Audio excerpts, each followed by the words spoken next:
안녕하십니까, 박사호입니다.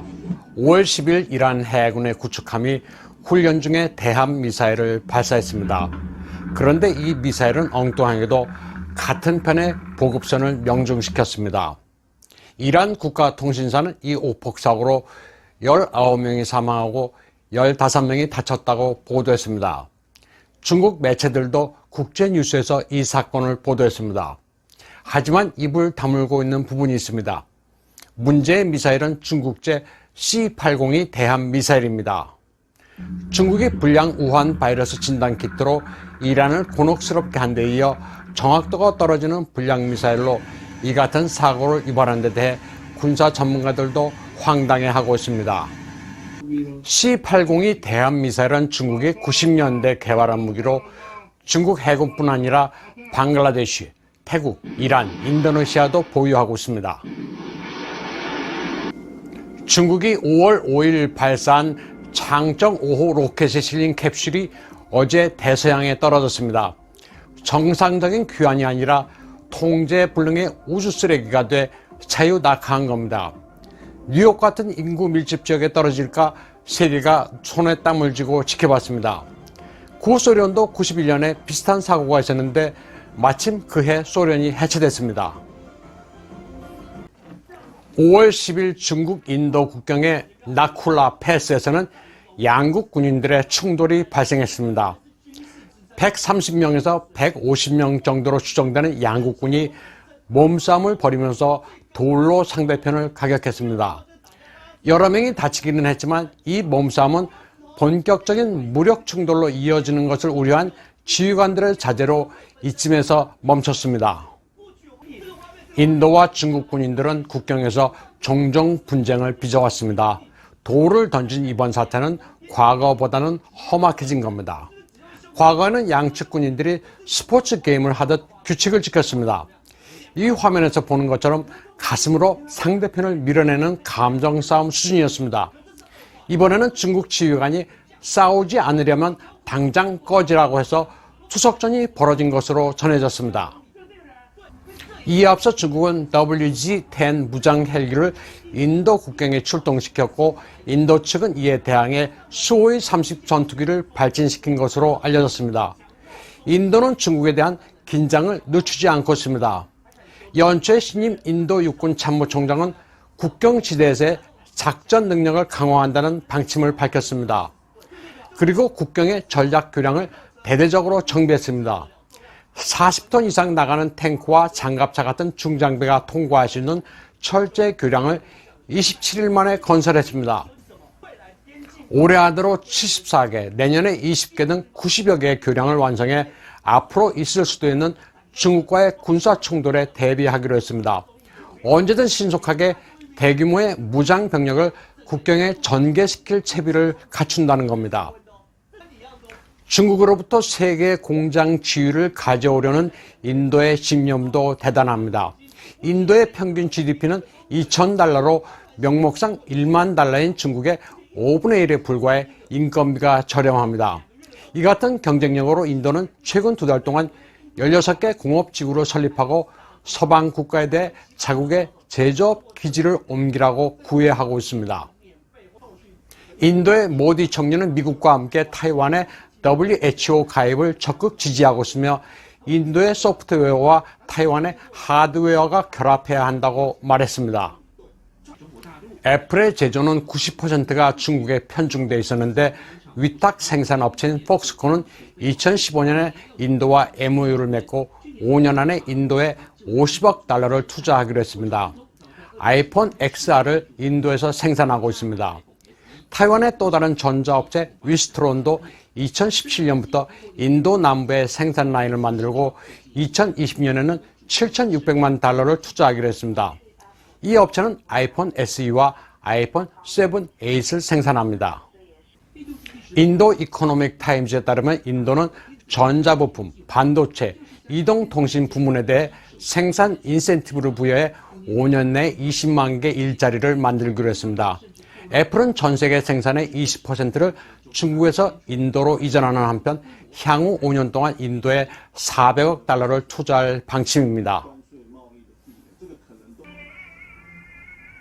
오스트리아, 독일에서 명성을 떨친 중국의 성악가 류 커칭입니다. 바리톤으로 세계 주요 오페라 무대 50번 이상 서는데 그의 틱톡 계정이 봉쇄됐습니다. 얼굴이 시진핑을 빼닮아 이미지 규정을 위반했기 때문입니다. 류 커칭은 자신의 두상으로 인해 신고를 당해 계정이 봉쇄당했다면서 누군가 실명으로 신고를 했기 때문이라고 밝혔습니다.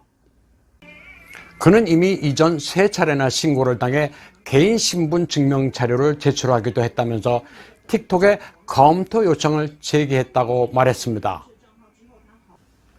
네티즌들은 음악가가 감히 입에 올리지 못하는 3글자 시진핑 때문에 소셜미디어에서조차 이유 없는 탄압을 받는 현실에 개탄하고 있습니다.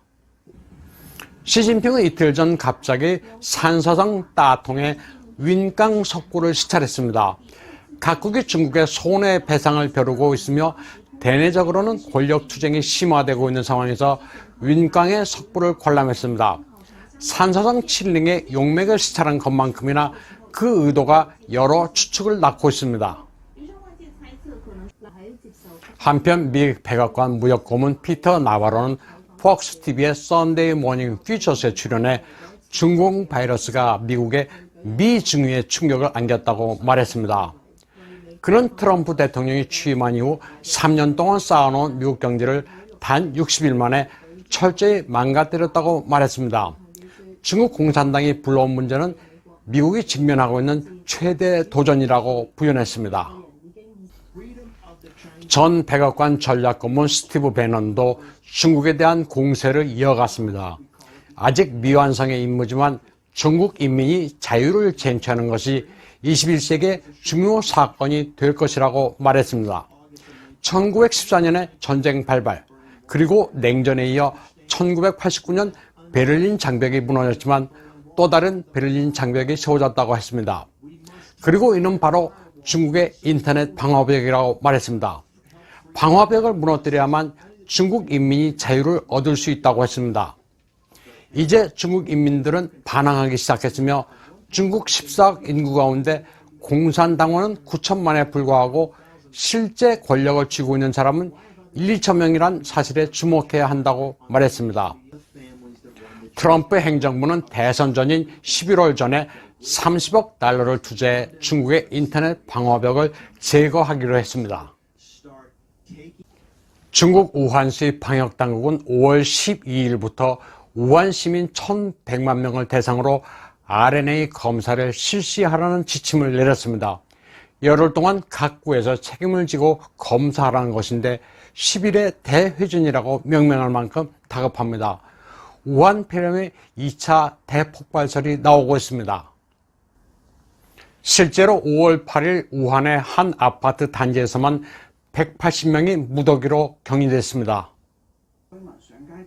그런가 하면 우한 폐렴이 끝나지도 않았는데 주민 의사도 무시하고 변전소를 건설하는 데 항의하는 시위도 발생했습니다.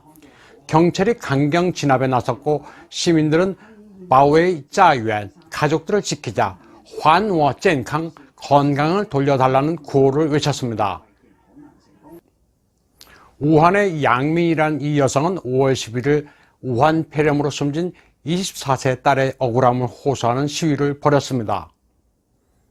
딸의 사진과 함께 억울하다는 팻말을 들고 1인 시위를 하다 경찰 4명에게 진압당하고 체포됐습니다.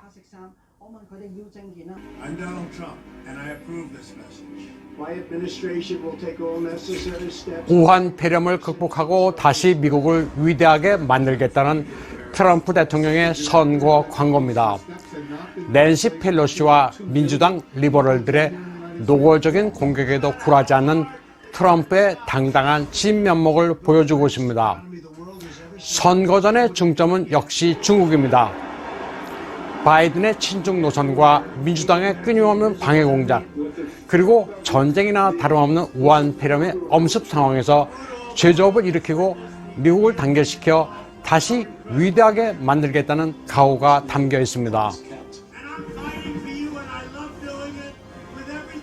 오늘 방송은 여기까지 하겠습니다. With the grace of God, we will win this war, and we will win this war quickly.